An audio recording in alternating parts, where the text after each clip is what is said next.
ಇವತ್ತು ನಮ್ಮ ಪ್ರೆಸ್ ಮೀಟಲ್ಲಿ ಒಂದು ಡ್ರಗ್ಸ್ ನಾವು ಏನೋ ಅಭಿಯಾನ ನಾವು ಮಾಡ್ತಾಯಿದ್ದೀವಿ ಸಿಟಿ ಪೊಲೀಸ್ ವತಿಯಿಂದ.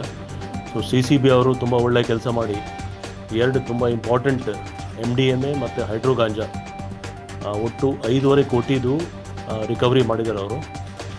ಇದರಲ್ಲಿ CCBದು 2 ವಿಂಗ್, ANWದು 2 ಟೀಮ್, ಒಂದು MDMA ಕ್ರಿಸ್ಟಲ್ಸ್ ಅದು 1 kg 47 ಗ್ರಾಮ್ಸ್ದು ಟೋಟಲ್ ವ್ಯಾಲ್ಯೂ 2.5 ಕೋಟಿ. ಇದರಲ್ಲಿ ಇಬ್ಬರು ಫಾರಿನ್ ನ್ಯಾಷನಲ್ಸ್ ಅವ್ರಿಗೆ ಅರೆಸ್ಟ್ ಮಾಡಿದ್ದಾರೆ. ಇದು ಕೇಸ್ ಹೆಬ್ಗೋಡಿ ಸ್ಟೇಷನ್ನಲ್ಲಿ ರಿಜಿಸ್ಟರ್ ಆಗಿದೆ.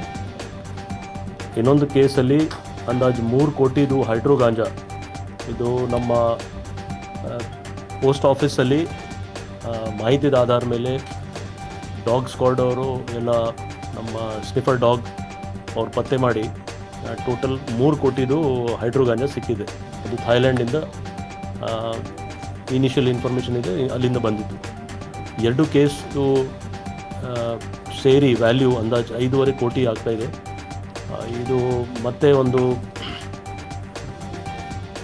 ಪೋಸ್ಟ್ ಆಫೀಸಿಂದಲ್ಲಿ ಏನು ಬಂದಿದೆ ಅದಕ್ಕೆ ಹಿಂದೆ ಕೂಡ ಕೆಲವು ಹೋಗಿರ್ಬೋದಂತ ನಮಗೆ ಮಾಹಿತಿ ಬಂದಿದೆ.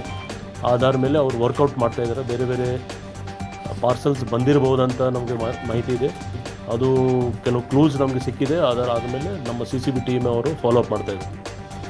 ಇದು ಇವತ್ತು ಒಂದು ತುಂಬ ಒಳ್ಳೆಯ ಕೆಲಸ ಇದೆ. ಯಾಕೆಂದರೆ ಪದೇ ಪದೇ ನಮಗೆ ಏನು ಮಾಹಿತಿ ಬರ್ತಾಯಿದೆ, ಆ ಮಾಹಿತಿ ಆಧಾರ ಮೇಲೆ ನಾವು ಬೇರೆ ಬೇರೆ ಚಾನೆಲ್ಸ್ ಇರಲಿ, ಅದು ಫಾರಿನರ್ಸು ಚಾನೆಲ್ ಇರಲಿ, ಪೋಸ್ಟ್ ಆಫೀಸ್ದು ಚಾನೆಲ್ ಇರಲಿ, ಅಥವಾ ಬೇರೆ ನಮ್ಮ ಇಂಟರ್ನಲ್ ಪೆಡ್ಲರ್ಸ್ ಯಾರ್ಯಾರಿದ್ದಾರೆ ಅವ್ರ ಕಡೆಯಿಂದ ಮಾಹಿತಿ ಆದ ಮೇಲೆ ಇದು ಸೀಸರ್ ಆಗ್ತಾಯಿದೆ.